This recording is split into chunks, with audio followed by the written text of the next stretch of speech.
હવે સમાચાર વિગતવાર। ગુજરાતમાં ભારેથી અતિ ભારે વરસાદની આગાહી છે। બંગાળની ખાડીમાં ખતરનાક લો પ્રેશર સર્જાયું છે, જેના કારણે અત્યાર સુધી કોરા ધોકાર રહેલ ઉત્તર મધ્ય ગુજરાતને પણ ભીંજાવશે।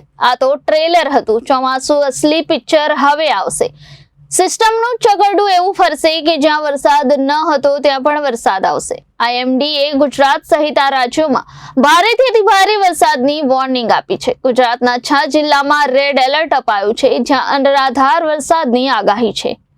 અંબાલાલ પટેલે કહ્યું કે આજે ચંદ્રયોગ વાદળોમાં હોય તો વરસાદ સારો થતો હોય છે। આજે સવારે રાજ્યમાં વરસાદ થતા આગામી 24 કલાકમાં રાજ્યમાં ઘણા ભાગોમાં વરસાદ થશે।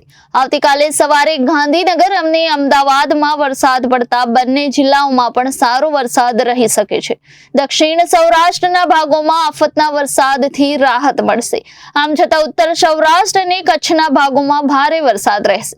23 અને 22 જુલાઈએ ગ્રહોના યોગને જોતા મધ્યપ્રદેશમાં ભારે વરસાદ થતા નદીના સ્તર વધી શકે છે, જેમાં ગુજરાતના ઘણા ભાગોમાં વરસાદ થશે। દક્ષિણ ગુજરાતમાં અતિ ભારે વરસાદની આગાહી છે। 24 અને 25 જુલાઈએ દેશના પશ્ચિમ ભાગમાં વરસાદની શક્યતા છે, તો 2 થી 5 ઓગસ્ટ વચ્ચે રાજ્યમાં સારો વરસાદ રહેશે। દક્ષિણ ગુજરાતના ભાગોમાં હજુ પણ ભારેથી અતિ ભારે વરસાદ થવાની શક્યતા છે। કેટલાક ભાગમાં પૂરની સ્થિતિ રહેશે। તાપી નદીનું જળસ્તર વધશે। મધ્યપ્રદેશમાં થતા ભારે વરસાદથી નર્મદાનું જળસ્તર વધશે।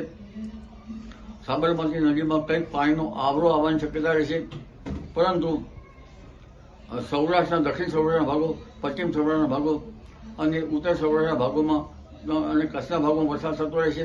કેટલાક ભાગોમાં ભારે વરસાદ, તો કોઈ ભાગમાં અતિ ભારે વરસાદના સંજોગો વધુ છે, પરંતુ ઉત્તર મધ્ય ગુજરાતમાં વરસાદના જે વાવડ સારા નથી, ત્યાં પણ 25મી તારીખે એક સિસ્ટમો બની રહી છે। એટલે લગભગ બનાસકાંઠાના ભાગોમાં અને ઉત્તર ગુજરાતના ભાગોમાં આ સિસ્ટમ વધારે શક્ય છતાં ત્યાં વરસાદ થવાની શક્યતા રહેશે। 26મી તારીખની જે સિસ્ટમ છે તે પણ ઉત્તર મધ્ય ગુજરાતના ભાગોમાં વરસાદ લાવશે। મધ્ય ગુજરાતના કેટલાક ભાગોમાં ભારે વરસાદ થશે અને ઉત્તર ગુજરાતના કેટલાક ભાગોમાં સારો વરસાદ થવાની શક્યતા રહેશે। આ ઉપરાંત 30મી જુલાઈએ સિસ્ટમ આવશે, તે પણ ઉત્તર મધ્ય ગુજરાતમાં વરસાદ લાવતી રહેશે। રાજ્યના અન્ય ભાગોમાં તો વરસાદ થશે, જે અન્ય ભાગોમાં જ્યાં અવિરત વરસાદ ચાલુ છે ત્યાં તો વરસાદ ચાલુ જ રહેશે। અને ઓગસ્ટ માસમાં જે સિસ્ટમ આવશે તે પણ ઉત્તર મધ્ય ગુજરાતમાં વરસાદ લાવતી રહેશે। એટલે ઉત્તર મધ્ય ગુજરાતમાં કેટલાક ભાગોમાં પાકને જીવનદાન મળ્યા કરશે, કેટલાક ભાગમાં વધુ વરસાદ થશે, કેટલાક ભાગોમાં ક્યારેક વધુ વરસાદથી પાકને મુશ્કેલી પણ આવી શકે છે।